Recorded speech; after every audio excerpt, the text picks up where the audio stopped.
Welcome to Top Tech Trends. This program is brought to you by the Library and Information Technology Association. Lita members come from all types of libraries and include brand new technologists, seasoned pros, library managers, students, and anyone who's interested in joining the conversation about libraries and technology. You don't have to be a member to participate, but we hope you'll consider joining. You can find us after this session to learn more or check out lita.org. We work to develop programs for Lita that are dynamic, useful, and fun. So please give us our feedback about this program at the end. We'll have the URL on the slide, and there are cards on the seats for you. We've had a change in our lineup today. Sarah Houghton is unfortunately unable to be here, so our incoming committee chair, Emily Clasper, will be stepping in. Also, our timing will be a little different than usual because of the longer breaks they've scheduled between sessions today. So we'll use the hour that we're formally scheduled for our panel discussion. And after that, we'll use some of the break time to have audience questions. You're welcome to stay for that, but you're also welcome to leave if you need to be on your way someplace else. If you'd like to join in the discussion online, please use our hashtag, which I have at the top of the slide here, Top Tech Trends. We also invite you to stay for the Lita Presidents Program featuring Lou Rosenfeld, which will be in the same room at 3 o'clock. So with that, I'll hand things over to the other Emily. There's too many of them. Hello. Thank you for bearing with me as I try to step into Sarah's formidable and fabulous shoes.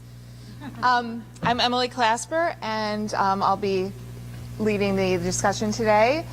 We have our panelists here. We have Carson Block, Andrea Davis, Grace Dunbar, and Bonnie Tirina, who are all joining us. And hopefully some of you, most of you got this little thing that has their bios if you're interested in more about them. Also, their Twitter handles are all up on the board here, so tweet away and use that as an opportunity to join in our conversation.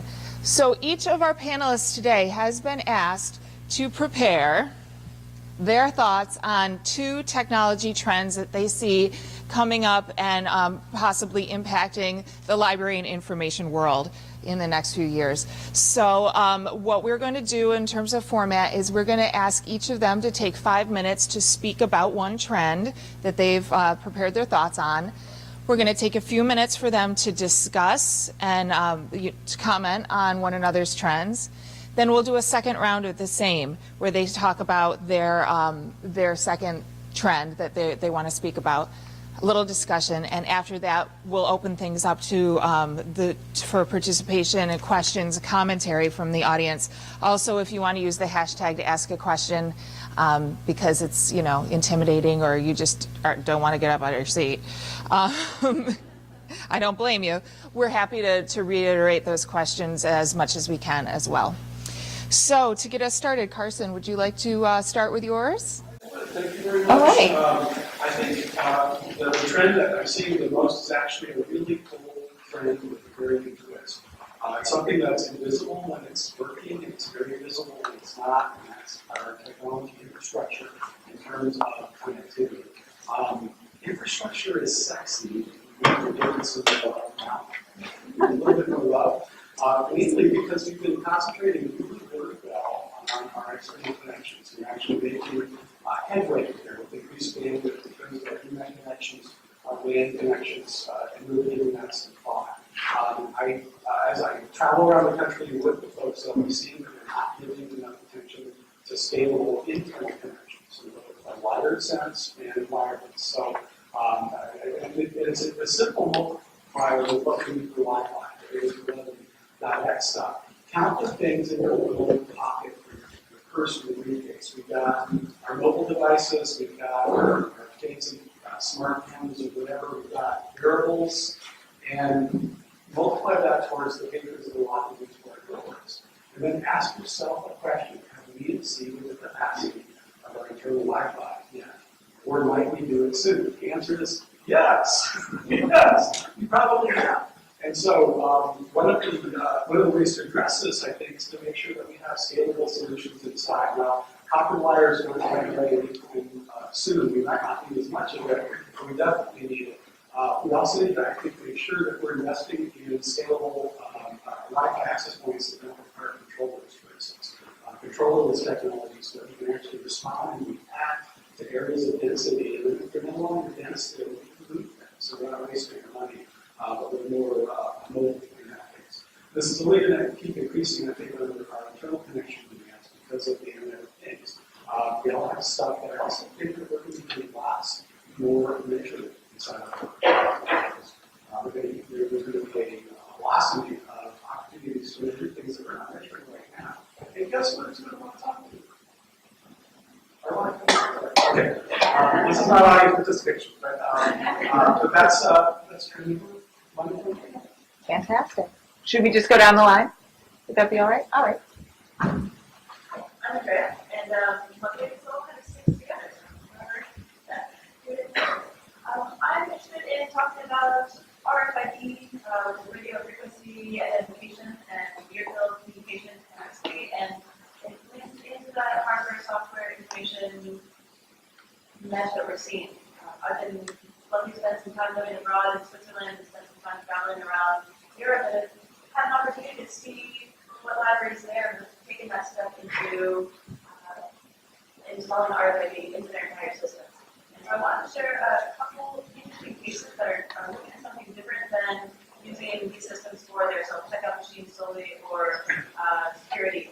And one of them is in Switzerland, on the Silver Coast Bibliothek. And this is a special library, special art library. And about 5 years ago, in 2009, I had a huge donation of about 19,000 novels and not novels, but catalogs and just all kinds of equipment that they were combining with material as well. And they wanted to see, rather than putting this fine label on this and having this really particular place on the shelf, they thought we can do this differently. The collector had dynamic ways of moving the books throughout his own collection, and they wanted to represent that in the library too. So what they did was install a robotic RFID antenna that will actually go through and inventory each evening, and it opens up possibility for anyone in the library to make collections reach shelves, move things around from upstairs to downstairs, and it really allows us to had some issues in the news recently about Austin and Scotland, like what happens if something is misshelved? So using technology, we have an opportunity now to search for it. And so I have actually had some fun with this database and been almost track what's happening because I'd expect there like to see in that space. But you can want to move an item and want to use the bit next to it. I think it's an opportunity for new forms of opening up what we consider classification, what's related together. How can we learn from one another and use some of our subjective classification and just knowledge that we created? So I think that's something that we do to see. And also in the Beckman Library, they have a shelf that has an RFID reader in it. And by placing the book on the shelf, it will bring up all kinds of information about queries, bibliographic data, so a lot of the common metadata we have, but also book reviews, or linking out to other books that might be related on this topic too. So if someone is browsing and finds a particular item and says, there's more to this, it's not on the shelf where I'm used to seeing it, where else could this be? People who aren't accustomed to using our catalog can have maybe an easier, more visual way to have some good interactions with the materials we have in our libraries. And so that's what I'm interested in, is the technology behind it is really fascinating. But what are ways that we can encourage some more exploration to get people to think beyond the shelf maybe they're accustomed to going to, or the search terms that might not align with what our catalogs say? I think this is a place we can explore and do it either with the RFID, even here for communication, or even barcodes. So, Some question, no one, I'm going to talk about so. A few years ago, about 7 years ago, when I was looking up to get into open source software for libraries, I wasn't sure it was going to be needed employment for long. But surprisingly, to me, it has turned into an incredible passion, and I see that passion reflected in the libraries that I have lived in that have adopted open source software in their libraries. The reason I think is because it matches up with the mindset and core values that librarians have of freedom of information. And that matches so nicely with the information that goes to also be free. I'm allowed to talk So it is a natural fit for libraries and open source software to be together, and we've seen incredible gains, very steady, not huge leaps forward in those cases, but we've seen very steady gains over the past 10, 15 years of open source just nibbling away, and we will be incredibly happy with these open source solutions in our libraries, and it allows them to do so much because they don't have all of that vendor lock, and they're able to use all of this power underneath these systems to do amazing things in their libraries and to try amazing things. And sometimes amazing things fail, and that's okay. When the software itself underlying this is free, you can play with it. Sometimes people are a little afraid of implementing open source software, and sometimes it seems a little frightening, and sometimes there's confusion about what open source software means. And I think the big takeaways that I would like to talk about are that there are different models of open source. There are different models of lots of things.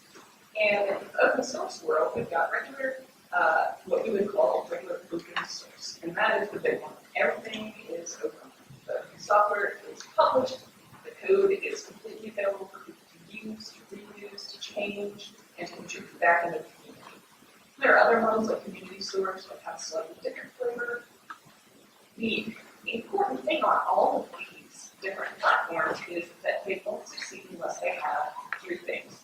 They need a tripod of support, and those three things are we need innovators, they need a community of users that are enthusiastic, and they need support models, which does mean generally some kind of a vendor. Those three things you'll find open source succeed when develop libraries.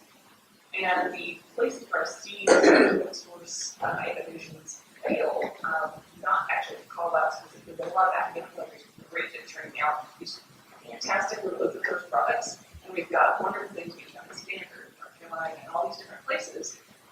And they get released into the wild, and then nobody uses them. Because they're lacking part of that tripod. And I think we can do better as a community.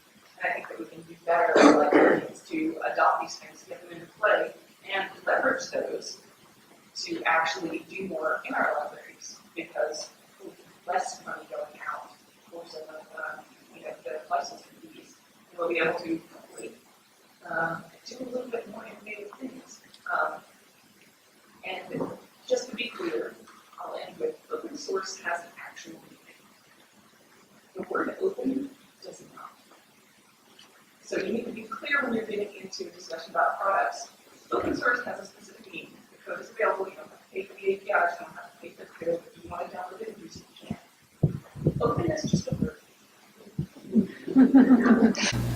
Thank you. Just before we move on to Bonnie, I just want to mention there are a lot of seats in here. I don't know if anybody wants to move in a little bit and consolidate because we have a lot of people standing in the back, but there's a lot of seats that are open. So if we can do a little bit of that, I think that would be really helpful. Right in the front row. That's right, we need better support for when the crowd surfing starts. Yes. Thank you very much. Yeah, we have people like spilling into the hallway when there's lots of seats. There's a number up here.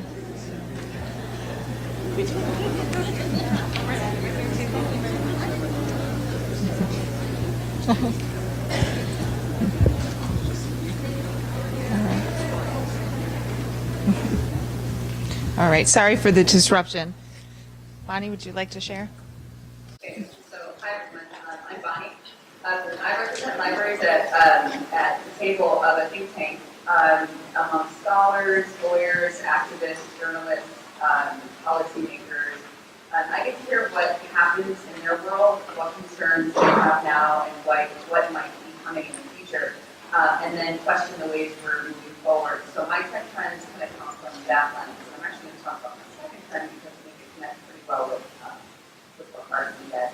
So my second trend is, or my first trend to you all, is finally free ubiquitous internet access in cities. That's something I see as finally becoming real. So we've been talking about free ubiquitous internet access reaching all areas of our communities for some time. this utopia we sort of think about allows for high-speed access. It will decrease the digital divide, be safe and secure, and ensure privacy. And if we continue this utopian description, let's just say it's inexpensive, that librarians are right at the core of considering the community needs and being embedded in communities that now might for the first time have free internet access. We see plenty of ways libraries are moving in that direction. For instance, big projects of the Wi-Fi hotspot at New York Public Library, Chicago Public Library, and smaller libraries that are doing similar kind of things. These can target specific populations, say, for instance, low-income families who have school age. So again, with the goal of bridging the digital divide and helping students catch up to their peers. But now let's look at the reality of how Wi-Fi across the city is actually being rolled out. I'm specifically looking at Link NYC as an example. So how many of you are familiar with Link NYC? It is a project. It is a private-public partnership in New York City that will replace all old payphones with Wi-Fi hotspots. And so in the end, there will be up to 10,000 Wi-Fi hotspots across all 5 boroughs. There will be high-speed internet, there will be a charging station, there will be tablets at each of these locations, and for many of them, there will be huge signs on the side for advertising. The group's putting this together, so again, partnering with the city as well as Titan, a big marketing company, and a big technology design company. But what's really interesting right now is convergence of smart cities. So Carson mentioned Internet of Things. We have sensors on our streets. We have location-based and time-based advertising, even marketing advertising based on, let's say, the demographics of who is connecting to the Wi-Fi and walking through certain areas of the city. And what does that mean? So what role will libraries play in that area? So I've been following this Link NYC thing closely, and I think it's really interesting. And as of 5 days ago, those companies that I mentioned, they merged and were bought by Google. So I think it adds a whole other level, a whole other dimension to what this actually means. So I think that there's some very tactical things to think about. What does this mean for libraries specifically in terms of services that can or should be provided? But also, what does this mean for kind of our values and the things that we think about? So why we were trying to spread internet beyond the library into certain areas of the community versus sort of the reasons why this is sort of happening in a city. So they also have plans. They haven't said what cities, but they're speaking globally to other cities of this particular group of people, so of companies. So I think it's going to be really interesting to follow what happens with Fantastic. For all the panelists, if you can just get a little closer to the mics. We had a couple of requests for that. Yeah, sorry. Okay, so let's have a little discussion about this. I'll take advantage of my position here as the moderator because I have the microphone. And just to ask a question that came to mind with several of you, what you were talking, I would love to hear some more about some of the implications of things that you're talking about in terms of the implications for metrics gathering and analysis with some of the things that you're saying here, things that would be useful to libraries that this might have an impact on, because I know that's a huge discussion right now. Anyone want to speak to that? Carson? Yes. He's saying yes, so yeah. I think the first thing we have to do is not be afraid to have this discussion, because we limited ourselves by saying we don't want to touch that because we might be infringing on data confidentiality and privacy. And I think that's too simplistic of a view. I think, in fact, we have to embrace looking at data collection to serve our patrons while it's an and proposition and vehemently protecting confidentiality and privacy. I think we're the only organization that really cares about actually protecting that public data. At the same time, we should use it to give a better service. So things like opt-in is extremely important when we're looking at our library buildings. But I think the first step is not being afraid of collecting this, but actually talking about the implications and asking the question, how do we look at the behavior of patrons, because they're expecting us to anticipate stuff based on their behavior because of the risk of the world that they live in, right? So to not be afraid of that, but to say, how do we actually do that in a responsible way? How do we do a better job of protecting data than a commercial entity, which frankly, I don't think they really care as much as we do about protecting that data. So I'm hoping that others have this feeling as well, because we really are getting left behind. I was even, did anyone getting the Lead app to work in here? I just checked. Is it working? Okay, I'm not seeing the reception, but things like that are really important if we're all opting in. This is a big room full of people. It would be really great to know who's here. If you're sitting at this part of the room and you know if your friend is over there, if you've opted in, that's like a very practical way to use that sort of information to deliver a service that I personally prefer. I'm curious who was in here yesterday with Dana Boyd's discussion about this too. Really well, another side. What we're choosing to opt into, what's meshing up against each other, how can we consider some of the sophistication that we have in our social spaces and how we can manage our lives in person, what we do with our data and what happens when that data starts to run up against each other, I think is a really interesting conversation. When we're talking about the internet of things, when we're talking about these measures, what correlations do we start to build and how long can we not get? So I think it's just a good purpose to think about and talk about long term. But were any of you in this room yesterday for Dana Boyd's talk? Yeah, I think, you know, Carson's saying is correct. We need to be thinking about, you know, when we think about measuring and we think about what we can get from a lot of these new technologies, I don't think we're having quite the nuanced conversation that we need to be having in terms of what does actually mean, what does patron privacy actually mean, but then also ensuring that when data has been collected or is collected, what does that, whether in our libraries or about our communities, really thinking through what the impacts are, not just on me or you, but on the most vulnerable in our communities. One of the things Dana talked about was how there's different types of data collection. There's the opt-in, so like my Fitbit. I benefit from data being collected about what I do and how much I move and that kind of thing. And then there's coercive data collection, and then there's just the circumstantial data collection. And that we shouldn't be making our decisions and our value judgments about how much privacy we should or shouldn't provide based solely on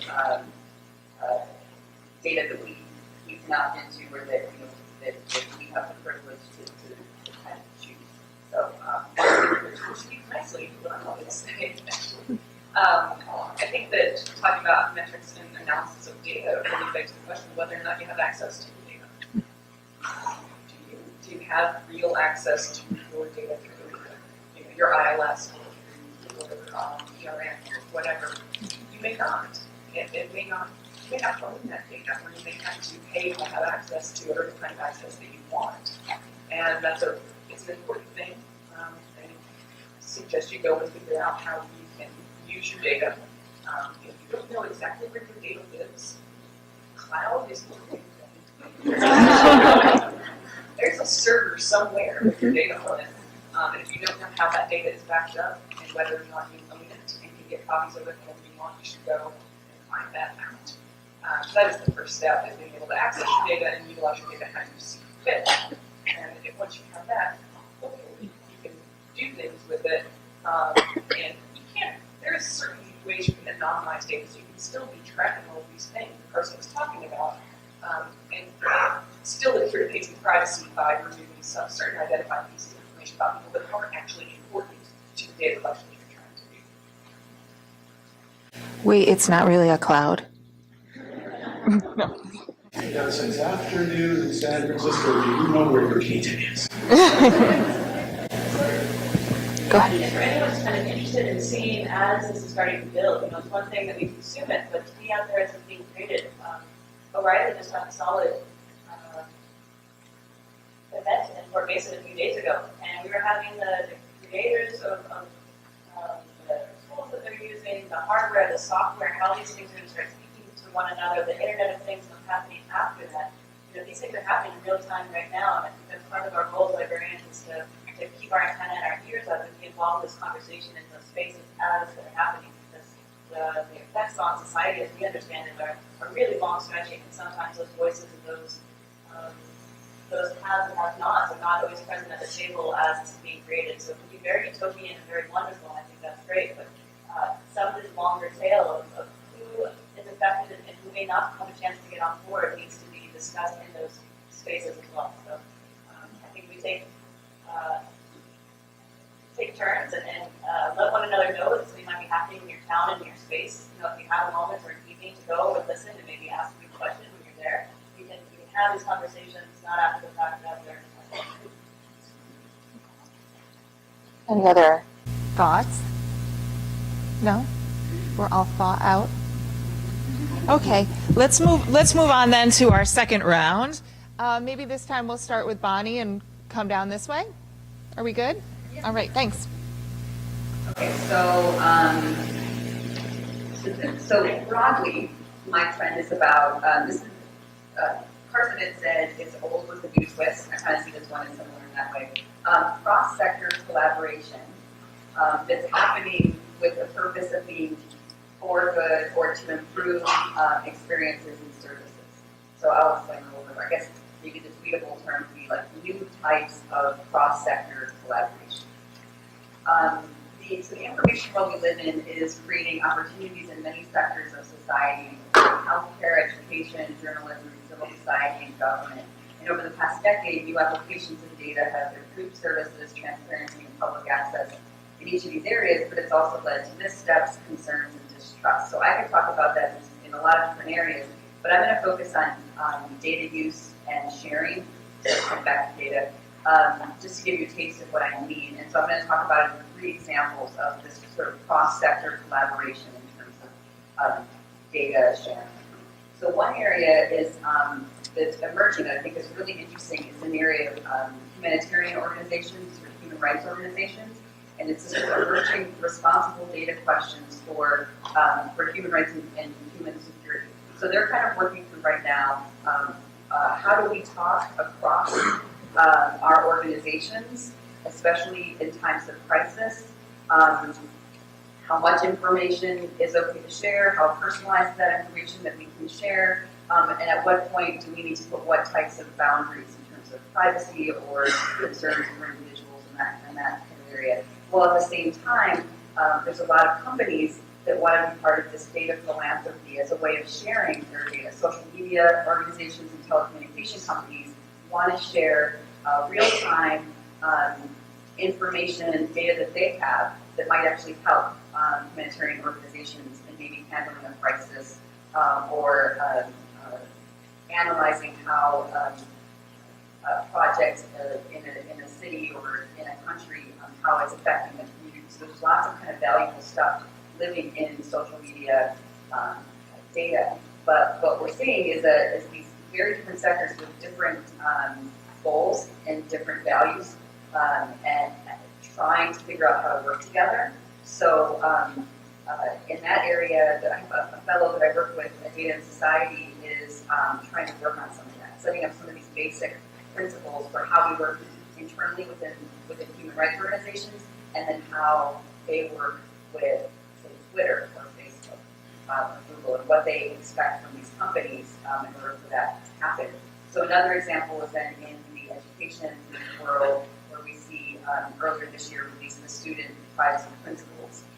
And to get to those privacy principles, they had to start with working with the commercial side of sort of adaptive learning and educational technologies, with teachers, parents, various associations that all are kind of felt a stake in the way technology is being used to help or hinder students' learning, and then where that data is going, who's actually able to use that after it's collected.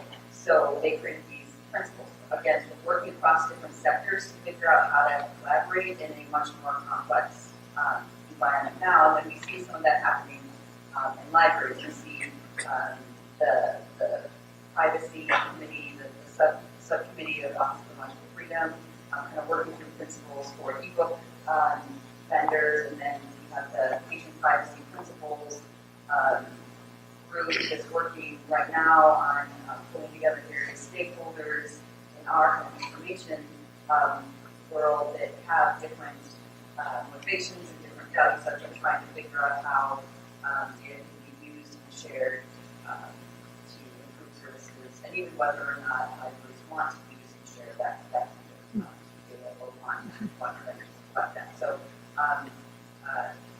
it's like I guess the takeaway there is to think through how libraries, but we need to think through how libraries want to represent themselves and their needs and desires as we create new partnerships. And we're going to increasingly be creating new partnerships in around these sectors. Fantastic. So not an exact fit with that, but as you were saying, libraries need to think through how we want to do these certain things and how we want to represent ourselves in these products. The thing I wanted to talk about next is perhaps controversial. I want to discuss the iOS vote within the last 2 years. See if I can run off pitchforks. I really feel like there's been quite a lot of feature creep in the iOS. Not necessarily a bad thing in some cases. There was a need, it was filled. But it has in many ways led to a pretty significant vendor lock-in for many libraries, where you, and it's not necessarily the vendor's fault, they were responding to a request. The libraries needed ERM, or they needed a discovery layer, or they needed some solution, and the vendor provided it for them. But over time, this has led to a suite of services where, now you're entrenched in it, especially when you're an early adopter, maybe your data had to be kind of enabled into a certain way. And as this continues on and on, there's going to be this point where the iOS itself is just going to be even more bloated than it is today, and it's going to be almost unusable. Of course, the trend outside of libraries is not to continue to hide stuff on one piece of software. The trend is to use whatever thing works for that portion of whatever you need to manage, and to plug things together with APIs. You may use some of these tools outside of the library. You may use things like Confluence, you may use Jira, you may use Trello, you may use Asana, Launchpad, Google. I personally use Google Mail and Google Calendar. I don't use Google Hangouts for my main chat feature, but I know a lot of people do. There are other options. There are things that you can integrate with your Google address book, so you can get all your contacts, but use a different tool to actually do your calendaring or your chat. This is very standard outside of the library world. People publish their APIs with their needs so that other people can link their products to it. And they are running their business on the assumption that if they put out the best product, people will use it. And that is a little bit different from what we've got going on in the library world. It's easy for me to sit up here and say, so the thing we need to do is push more open APIs. And I'm going to say that. Yes, it is true. And the real fact of the matter is that I can't force that to happen. It's a conversation that needs to happen and to go on inside of libraries. I'm sure that there are a lot of people who want more diversity, that would like to maybe stick with the core features of their iOS, but of course want something different from their resource management. They want something to plug in seamlessly to their accounting system that their town uses, or do something a little bit different for some of their overdrive materials. There should be options for us, and if we don't start asking or demanding them, we're probably not going to get them. So, how do we start demanding? Well, conversations, contract renewals, and it's a great time to talk about published open APIs. Most companies aren't going to start publishing their open APIs outside of, once you're signed a contract, you actually can pay your X amount of money to get into API suite and use it. This is published APIs that are available to everybody so that other companies can link their products to the product that you're using. It'll increase customer satisfaction from you and your users because you're going to get better products that way because people are going to be invested in making the best product, not making one big monolithic product that has most of the things that you want that most of the company work. I think we deserve better. I think we get better. But it's going to have to be a conversation that you're going to have within your libraries with the technical staff, and we're going to have to push a little harder. It's going to take time. But I know there's some front runners out there. I've seen some RFIs and some RFPs lead by some cutting edge people, some libraries have gone out there and demanded it. And they're getting some attention. So, it can be done. I'm not going to call those people out. I don't know if they want to be called out this session. But I'm sure that they'll hear about it and perhaps they'll be happy to tweet and say, yeah, I'm talking about this. But there are people out there who want to do it that are pushing, and I see a trend around there of us getting some better published APIs that we can use to better serve our patrons.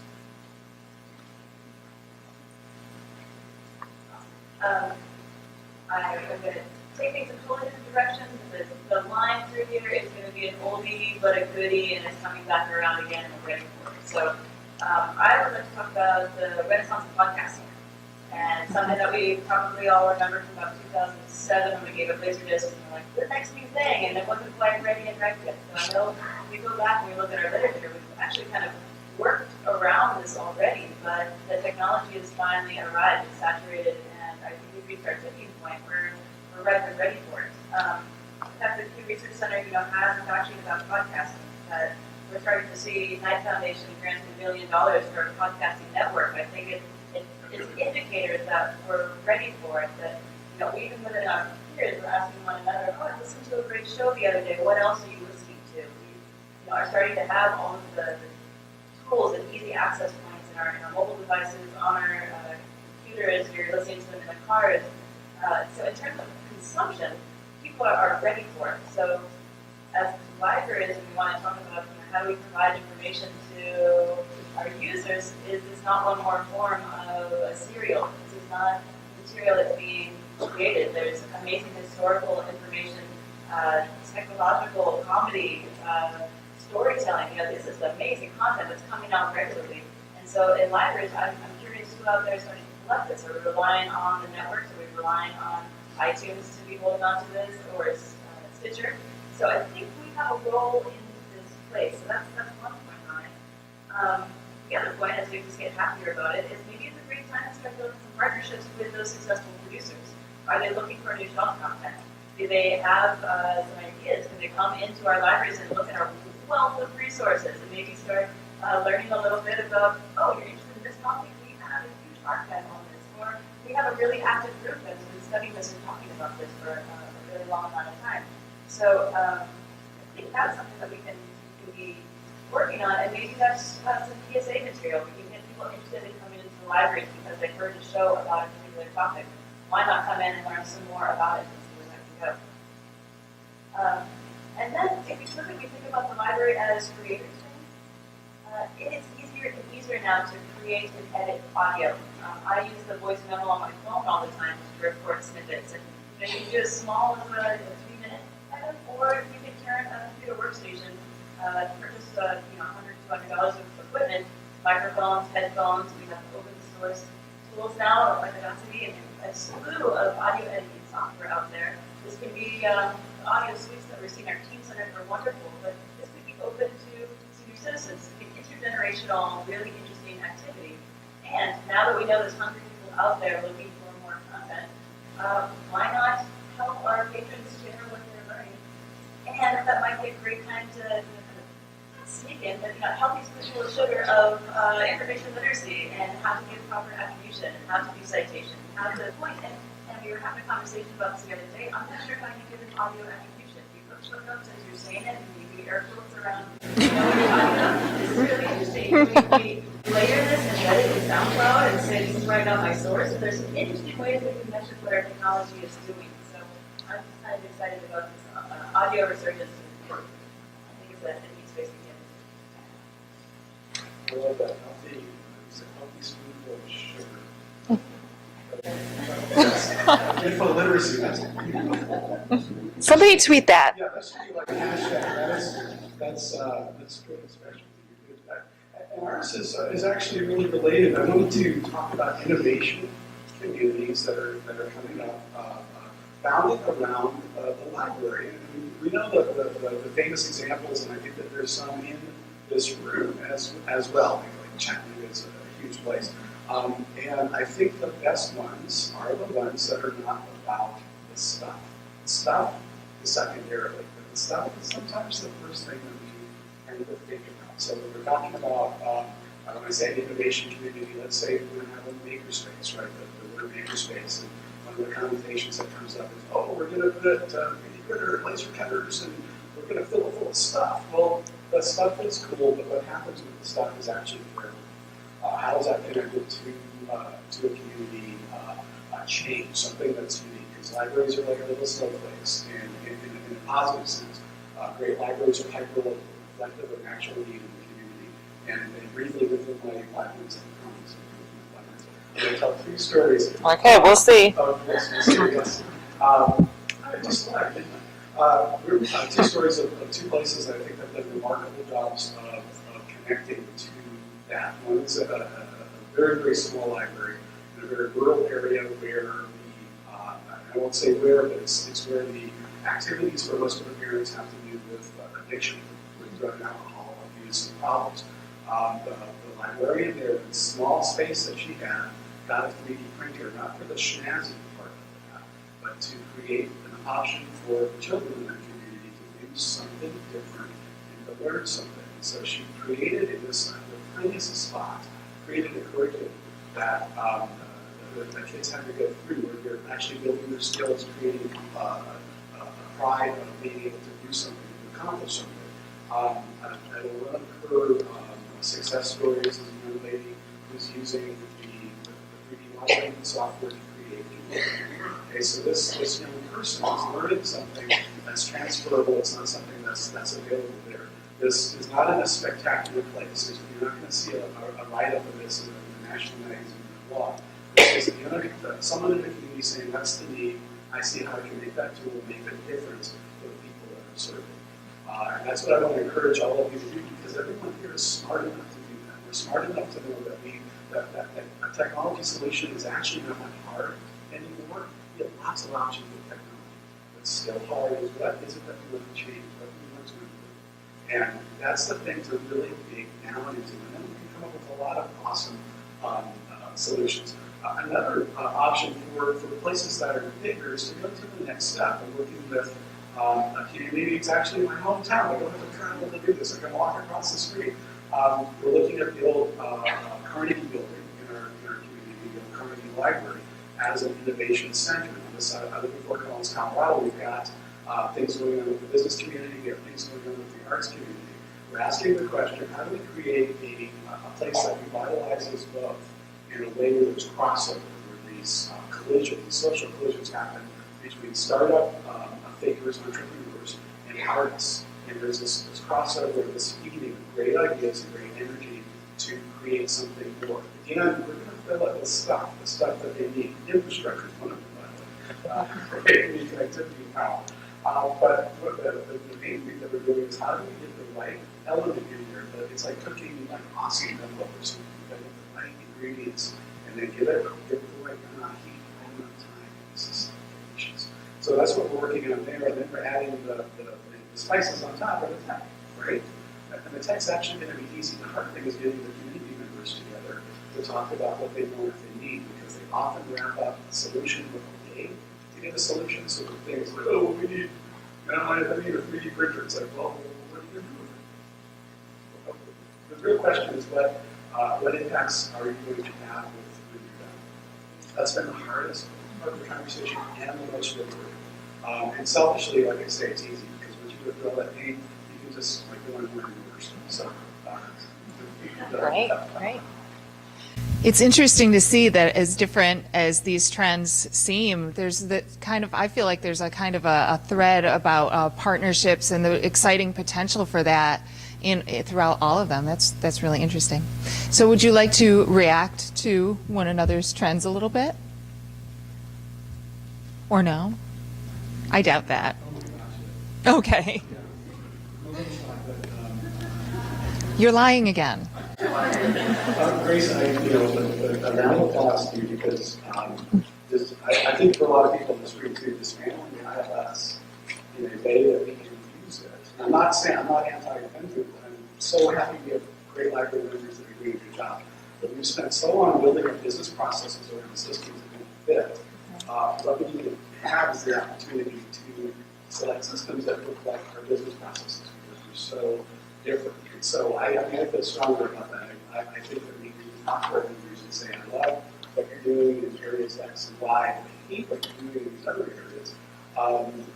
Buy up the deals, go ahead and go forward, but I really just want these. Can we just please sell me these and give me a way for that to talk to other things? Now, no one's going to roll over and do that in 10 seconds, but I'll ask that question, because that's what we need, right? But the rest of the world runs on APIs, and the actual solution is a mix and match sort of thing that changes a lot. We need to have that flexibility. And when we don't have it in our most important business machinery, this is like we live and die on our ILSs, and they're just not flexible enough for all of us. Right? Everything does something really, really well for us, and then it does something equally awful. Right? So we just want to stuff that works. There are some things that really, we should go and make a whiteboard brochure for like a pros and cons list. And really think about it. Somebody brought this up to me a couple months ago, and at first my reaction as well was like, oh, yeah. But I thought about it. I got over my initial reaction. I thought, does the bibliographic record really have to live inside the IRS? We're clutching our pearls right now. But it may not. It might not. Maybe it does. Local item information does. Does the master of the record need to be there? I don't know. It may not. It might be better served someplace else. What about acquisitions? Most of acquisitions doesn't touch a darn thing in the IRS. Really. There's a couple of pieces that would be well served just push and pull with APIs. And it would be an easier thing to manage outside of the IRS, to be honest. The IRS slows it down. So there's some hard questions that we need to think about there. Do we want them to belong? Everyone probably has a different answer. Real quick, but someone is doing some of this. Kate Fortune in the UK has been spending the past 2 years going around and talking and visiting libraries and talking to library directors and working on a project called the Library Communication Framework. And the whole point of this is really looking at ILS and third party and figuring out how to get more openness and how to get more APIs and going out and beating the drum and finding out what they actually want, what they actually need, and how can we have better intercommunication and improve the interoperability between them. So, if we look, I think we're doing so much amazing work here in the United States and in Canada, but locally as well. And as a library profession, I think we can really learn from one another what's happening out in other countries. Netherlands is coming together with one entire interoperable system for an entire country. Finland is doing some amazing things. I think we can learn from one another, and rather than recreating some wheels, find out what some of their stepping blocks were, where the wins were, what we can kind of avoid a messy puddle, and have this conversation. It's going to be really great with libraries. We can stand together on that. I think making decisions more around what is best for our users and what's most useful for our staff. I'd like to see that we have decisions made, not, well, we have to get this module for this system. And that we then. The interesting thing that I've found when talking to people about the modules that they use, like catalog, there's using cataloging or acquisitions using acquisition systems in the ILS. The longer you use it, the less able you are to think about the actual human workflow without the terminology of Yes. the thing. And so you need to step that conversation back, not to what your actual workflow is, but what your ideal workflow is. And that's a very hard thing, and it takes a long time to get there. You need to stop thinking about the thing that you've done day in and day out for however many years. But it's a worthwhile conversation to have. That's a good point. All right. Any other comments you have about the other trends you just heard? Anything you'd like to? I know there is. So I just wanted to add, it's so true, and you brought it up the other day. Yeah, it is like a podcast renaissance. But I think there's real opportunity for underserved populations with podcasts. And that's the thing that really got me when you started talking about it, is that there's so many people in your underserved populations that you can reach with podcasting because they're so accessible for so many people. People who don't read English very well, people who have sight problems, people who are older in the community, people who are younger in the community. You have just so many opportunities to reach underserved populations with podcasts, and they are so much more accessible now than they used to be. I'm sure you have lots of You reached a really valid point, and I mean, so many things to talk about that, but StoryCorps, for example, I think libraries are pretty familiar with StoryCorps, and maybe you have a booth set up in your library, or you visited the Library Comic Project. But Lita and Isaiah, who started that, started in public radio, and one of his first projects back in the early 90s was just giving some kids who were growing up in a really tough ghetto situation, gave them some audio recorders, and made entire documentaries just based on what they were recording in their lives, and how he didn't have to be present as the narrator in any of that, and that was really what grew into StoryCorps, and they did a recent app, actually. And so, this would be in our fingers' pockets. They can download it, they can interview one another, we can interview one another. I mean, it's really powerful, and there's some prompts that are in that space. So, I think that was a Ted Ransini got $1 million to build that app, and so we're seeing technology firms that are looking at that. Because there's a audio, it is radio. It's such a intimate experience when you listen to it, when it's well produced, but it's also so accessible. All of us could be listening in this room. If we had slides and you were behind someone tall, you wouldn't be able to take in that information. But audio can reach such a wide range of people intimately in your own ears, or broadcast out on shortwave stations throughout the Sahara. And as we're talking about connection, we don't just have to be doing it through radio waves now. We can be doing this through these Wi-Fi networks. We can be doing this through different points of how you upload and download information. If anyone's taken in the audio tour, it's here. There's podcasts walking through the Castro detour. You can actually get a historical lesson as you're walking through these experiences. So put that right here, right now in San Francisco, what's happening in Bradley. It is rich history right there that you can have access to very conveniently. How many people are secretly listening to a podcast right now? Just wondering. This speaks a lot to what's going on with education and learning changes right now too. So that's that's potentially very interesting. Other comments, or should we invite folks to think about the questions that you have and come on up and ask some questions? There's a microphone here and another one here. And on Twitter, I'm going to look and see if there's anything that folks have tweeted as questions for our panelists. Also, if you didn't get one of the little cards like this, then this is the address for the program evaluation also. We'd love to hear what you thought, and if there's any things that you'd like to see for the next time we do this. So was there a question right here? Yeah, sure. I do.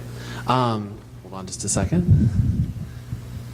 So I was happy to hear the discussion about using patron data to help to evaluate our services. I feel like that's something that I've been kind of hearing more and more, but it sounds kind of scary, like, oh no, we're violating their privacy. So any advice for kind of starting to have that discussion, or tools for beginning to work with patron data in that way?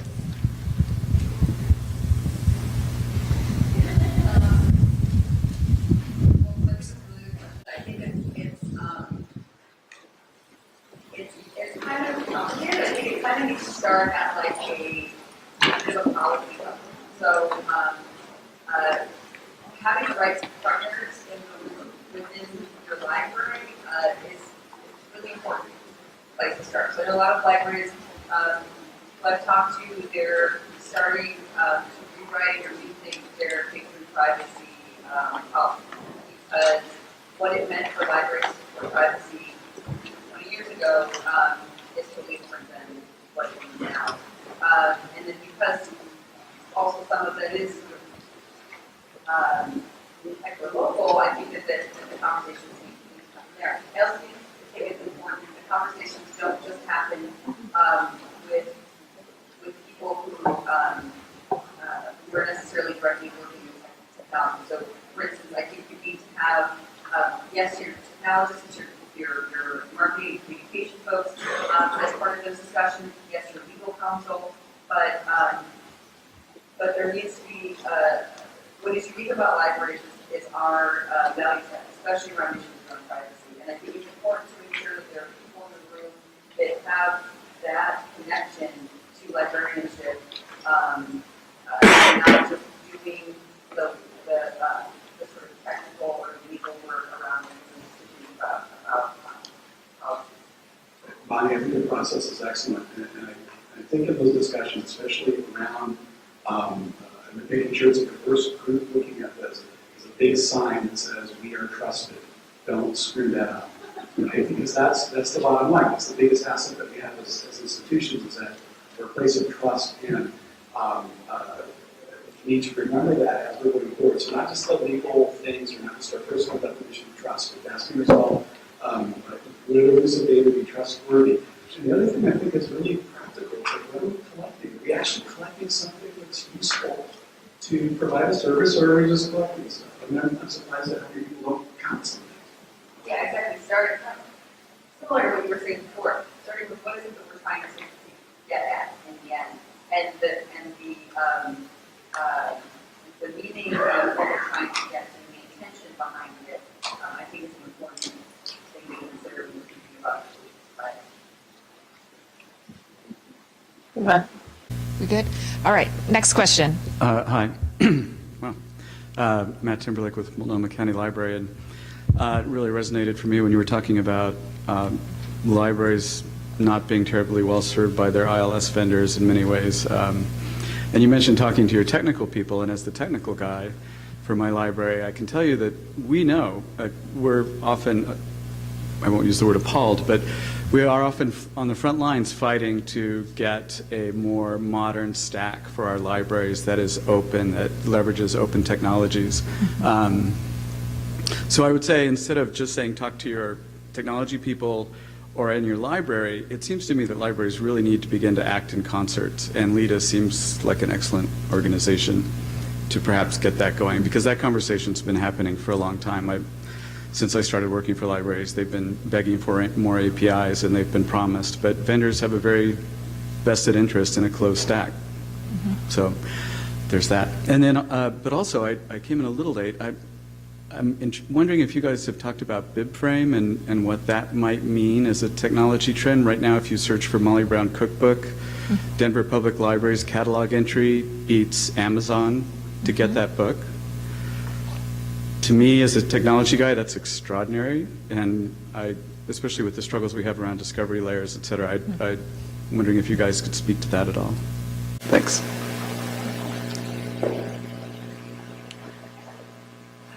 I think that Prince is really interesting and very powerful. I have been in some meetings about it. I attended some meetings at Midwinter about it, and I'm excited for what it can do.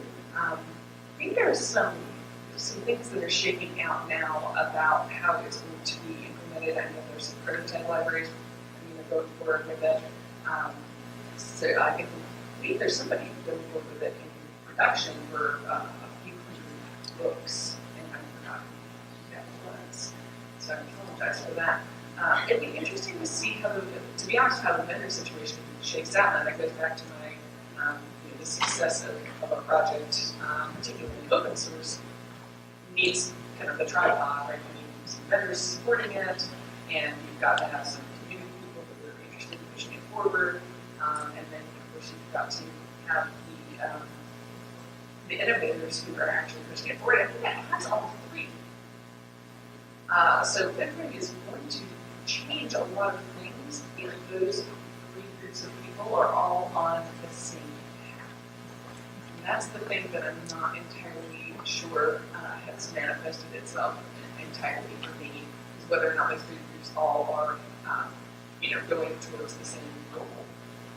So I think it's a fantastic thing. I can't wait to see how that shakes out. And there are a couple other things that could be game changers in the same way.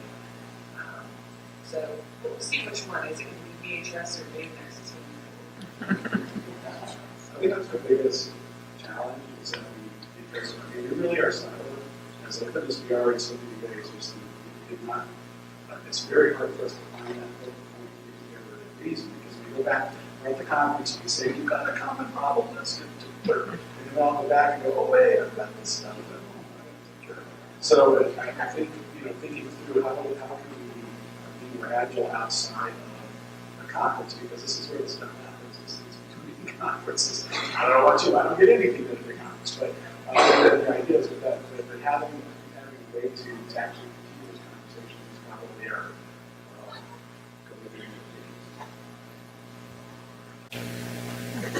All right, thanks. I have a question about security. We're talking a lot about sharing technology, and public libraries in particular are a place where people can access technology who might not be able to afford a smartphone themselves.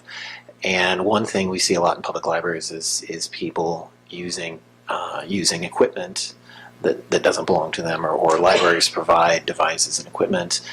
And especially in the light of all the internet, all the hacking that's been going on, and when you consider a lot of the people in public libraries may not have that skill set in dealing with technology and may not know how to securely navigate that technology, especially in the public library sector, what do you think that we've talked a lot about privacy?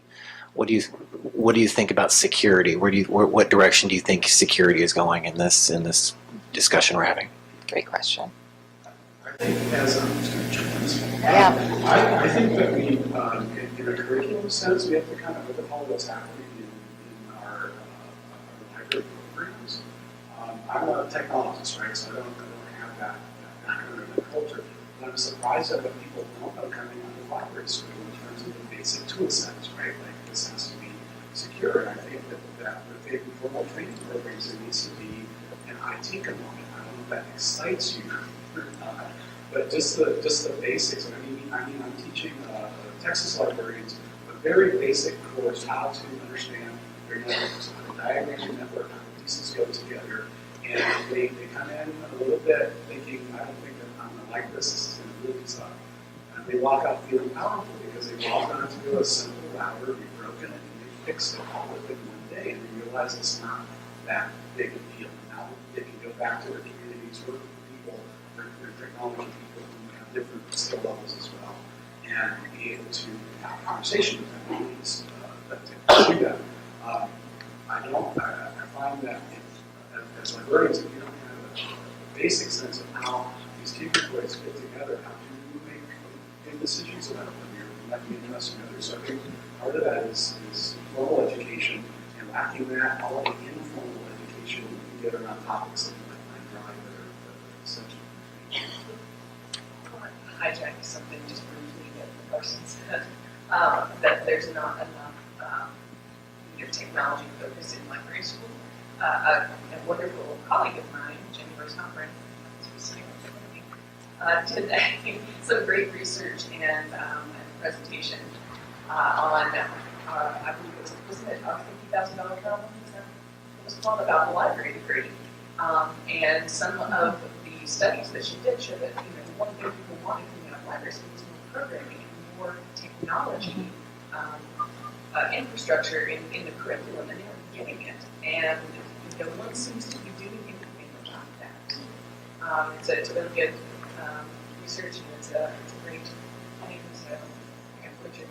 I'm sure somebody's already tweeted it. And on that note, for people who want to get something out of the Engagement Conference right now, the Library Student Summit, Allison's been working on, they're going to have a conference Monday and Tuesday, and they're going to be talking about this, and they're talking about the core networks, what we can be doing within our libraries to protect the data that we are creating, that's flowing through it, that people are looking at, and really the nuts and bolts of that. So this is a huge project that's happening right now, and DFF is involved in a lot of these partnerships organizations that care about this matter. So I think we're getting in that direction. It's really exciting. So I would encourage everyone to get some balance about that.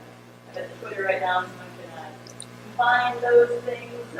I don't have the info right in front of me. Here, I'm looking for it. But I think that's something if you care about that. The Library Freedom Project is making great strides in that right now. I realize we had some passion about security. The idea is that you understand the chain where things can be compromised. Yes, so I think that we aren't doing enough in libraries, so I totally agree with that. And I see a lot of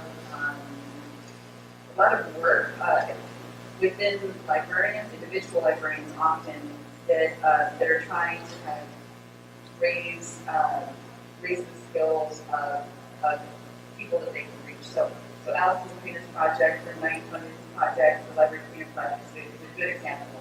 She's running all over the country, doing these one or two day workshops and get everyone in the library skill set a bit higher.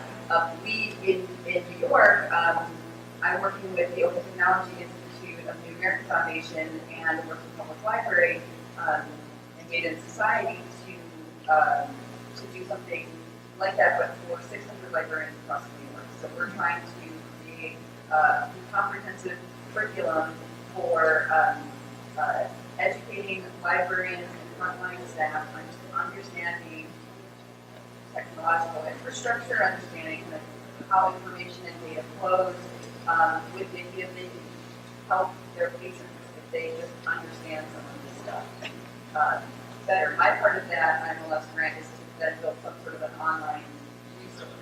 And I'm building some relationships and partnerships right now with the kind of techno activism and the tech experts who are focused more on privacy and security area, about how we can actually connect them directly with librarians. So a sort of continuing relationship and partnership going forward that actually brings people to care about these issues, about security and privacy, and actually connect them to frontline librarians that are working in libraries. So we'll probably hear more about that in the next months. But I think there's a lot of, and then there's also, like, for instance, in terms of like coding, we have Chris Irving from Harvard who created the data science for librarians. The course, the semester-long course has now been popularized and it's sort of happens in different parts of the country and the world now. So I see a lot of people, individuals, putting a lot of sweat into doing this, but I agree we need to have more unified way of doing that. Let's take a question from over here. I know you've been waiting patiently.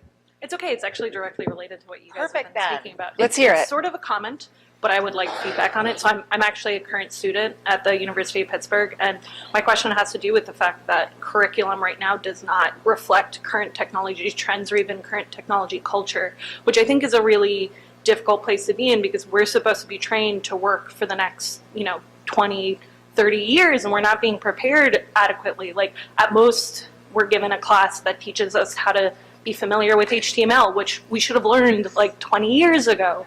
My kids know that. Yeah, right. I think everyone should know that. But like, in terms of what's required in curriculum and being an ALA accredited program, like how do we actually actively change the training that is being created? Because we will be churning out more and more librarians who need to be prepared and, I'm sorry, replace the librarians who will be retiring. But do you think advocacy is an important step? Personally, I think speaking out about it is the most important. But practically, what is the best way to do this? It's my question, I guess. So I can tell you what I'm. So for me, I get the privilege of being on the advisory board for my library school, which is University of Wisconsin-Madison, and I feel like they are taking a lot of feedback of what's happening on the ground and trying to figure out what to do with that. So that's like personally what I'm trying to do is sort of push through the avenues that I know. I don't know if it's like ALA or in terms of standards of the I think that formal education, and there is, oh, I don't know how this works, let me figure it out. As a librarian, you have that skill to connect things, and it's as simple as jumping on your own or someone else's subscription to Lita.com, or something like that, where you can actually go in and spend the time to dig in and understand that. I think thrilled about any formal, and I think that's where we have actually a big solution. In the meantime, we've got this huge gap, and there's this churn that's constantly going on. And so I think it's actually not a big one area that's really important to me is workstation security and applications of things that we're running, is Wi-Fi networks, whatever it is. Just take one thing and start learning everything that you can about it in the meantime, because the problem that a formal any formal program is going to have is that continual churn. And one of the reasons that I conferences actually is to find out all the things that I missed in my own churn and to see what the follow-up was. So it's that's a hard thing. I think that formal education would be a top. There's lots of opportunities, especially for smart people in education. And I think it may seem daunting because you might not know what you're going to go, so you don't know what's going to be important to you because you don't know, maybe what that library you're going to end up at, what job you're going to get. If you have an inkling of where you want to end up, a systems library, or if you want to be a library director, what kind of position, if you know what you want to do, then go interview somebody who's doing it, or maybe better yet, 5 or 6 people who are doing it, and ask them what they wish they had had the opportunity to take that course, or maybe something that they have taken. Maybe they needed a course on, databases, a course on internet security, maybe something else, maybe library data manipulation. So find out a way which they had more knowledge in. And for the short term, you have to supplement Coursera, Stanford, a lot of good classes there that I've taken, lots of opportunities to be at conferences, for conferences. But for long-term change, Alumni Association, an advocate, and I'm not sure exactly what avenues we have in ALA, but we'll go. Okay. Oh, go ahead. I've been in library school, graduated in 2010, so reason enough to know as these things get faster and faster and faster, there's no way a curriculum is going to be able to keep pace with or explosive and disturbing Disruptive, I think, is the word. But I think library school is a good job of why I was interested in coming to this field versus modern technology is we're learning the skills of the long tail. I mean, if we were learning how to digitize a microfiche or to stand up play tablets or these things, what we're learning is a skill about how to learn and how to transition and how to catalog. And that's I think what our skill as librarians are. If we learn MySQL right now, what's going to replace it in 2 years and then let's go get more education support. But in our curriculum and what we need doing is teaching ourselves the critical thinking, the critical learning skills, so whatever the next thing on the job is going to happen, we understand how to do that and how to learn these things. I feel Right. like I was able to supplement with Linda or with the going to the tech conferences or being the curious individuals that we are. So I would struggle to say if we can't find the staff members or the faculty or the academics to teach that skill right now, let's encourage that, but let's also learn how to learn new things that we want to learn. And I think that speaks directly to some of the comments I'm seeing on the Twitter feed about, okay, it's fine to ask that question about how do we improve the curriculum for the MLS and deal with incoming professionals, but what about those of us who have been doing this for 30 years and never got that and so on. So I think your commentary about honing our skills as learners is really, really important to that. All right. Do you want to? Hi, my name is Jenny Rose Halprin. I work for Safari Books Online, which is not Linda, but also offers great tech skills. Yes, I actually do have a question. So I did want to, like, if it's okay, just have one comment on what we were just talking about, and then actually ask a question, if that's okay. So I guess my comment is that yes, the MLS is useful. I'm actually giving a presentation tomorrow on the fact that the MLS ended up being a lot more useful to me than I thought it was going to be when I initially graduated, particularly in this realm of qualitative research, critical thinking, usability, UX. Working as somebody who's deeply invested in UX within my own company, I've found that a lot of the skills that I learned were actually super, super useful. That being said, I don't think that it's necessarily fair to say, oh, well, you know, we can't keep up with top tech trends, which is not necessarily what the library degree should do.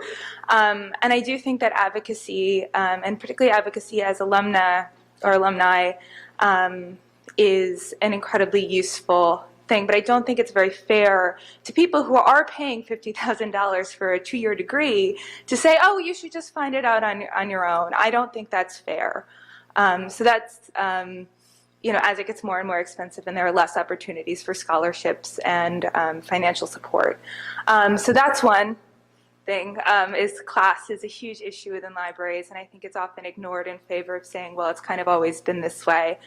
So that's one. My actual question is, I had actually asked this over Twitter, and a couple of people favorited it, but I didn't know it was before the question round. I'm kind of wondering with, you were all talking about patron data and collecting patron data in a way that's, you know, ethical, I guess. And I think that one thing that I was wondering is with vendor lock-in and with kind of systems that people use like Google Analytics or things that are being filtered through other systems, how do we continue having that kind of ethical discussion, particularly with smaller institutions that maybe can't afford to do their own data mining or can't afford to do their own data security and might go through a vendor or might go through Google Analytics or might go through kind of another vendor? Like, are there certain approved vendors that are better with patron privacy and patron data, or is it really just a question of creating all these homegrown systems that are going to support each other?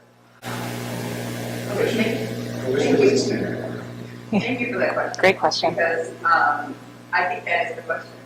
We don't really have answers to a lot of that. I think we need to be having a lot more of exactly that conversation. What does our work as having this value of privacy? What does that actually translate to? What does it actually mean in 2015 and going forward? And then both on like the policy, the principle levels, what does that look like? But then also on the ground, what resources do we need to provide to the average librarian working in a small and medium library that would sure love to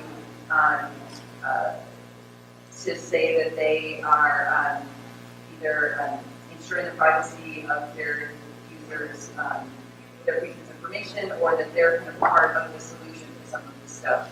And I don't really think we've had those conversations enough yet. So all those things that you're looking for and you're asking about are exactly the set of things we should be looking at now. We can ask the vendors that we're working with, how is our data being safely transported or stored? There's one place to actually start. Sometimes some chopped, some wireless vendors will send, especially during a database transition, will send stuff via FTP with no encryption. That's not okay, actually, right? It's just not okay. And so just asking, so how are you going to do this? We're going to make sure that it's safe. We're even for lab transactions. Sometimes these things are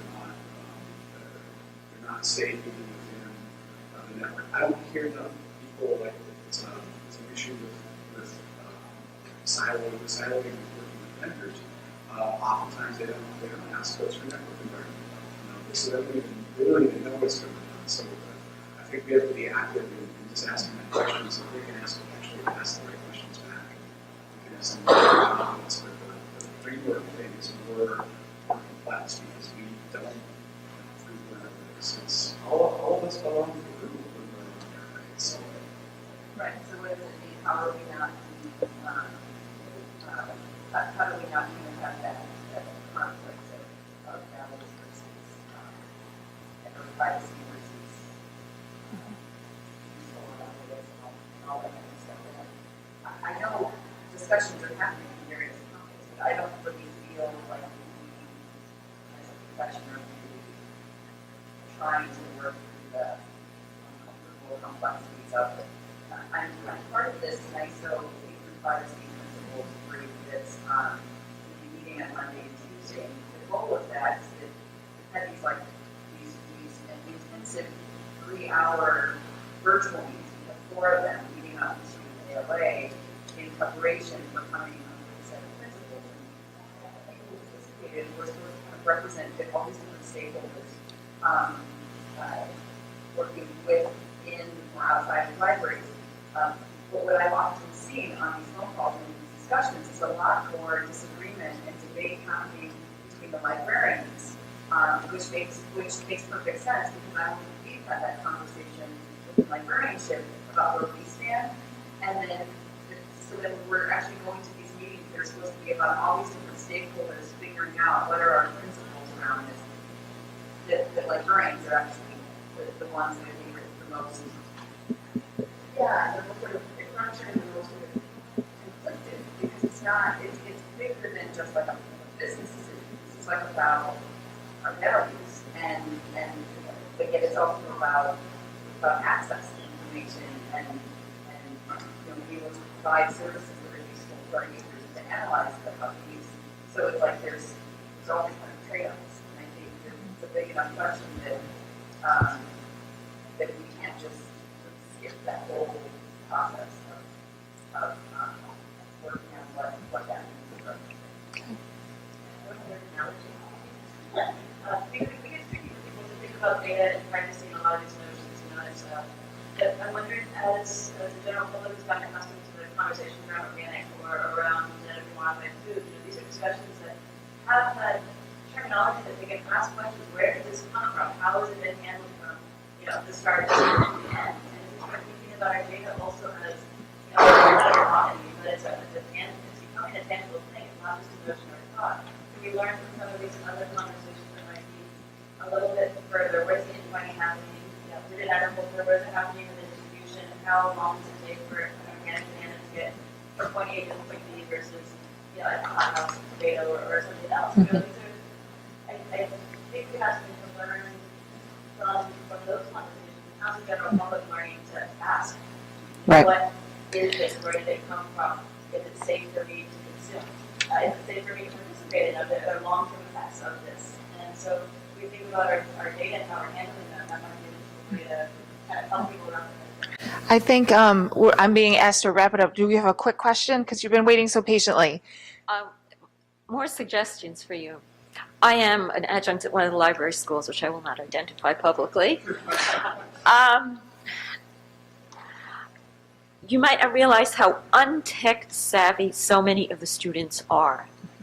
And it's amazing. They can Facebook, they can play video games. They don't understand the first thing about programming and coding. So it's a problem that goes back, should I say, to high school or middle school? And I don't know if there are people here who are in the position to advocate that way. Also, this morning I was at a tech services program of Alex, and the question of changing the requirements for accreditation came up. And you might want to partner with Alex and go to the COA and say, you've got to update your accreditation. If you are, and I don't know if you're familiar with the accreditation process, it's very interesting. And you might, maybe going together with Alex, you do have overlapping concerns, some are different, but if two divisions of ALA are going to them and going to the accreditation and saying, hey, let's look this over. Are we doing our best? Are you doing your best? I know it's a slow process, but you got to start the ball rolling. We love you and we love library schools, so don't. No, that's great commentary. Thank you so much for that. So thank you for sticking with us. Thank you to our panelists here. And please remember to fill out the evaluation, go to this address, and let us know what you thought. And we are going to be doing this at Midwinter and again next year. So if you have any thoughts on who you'd like to see as a panelist or any topics you'd like to see addressed, let us know. Thank you.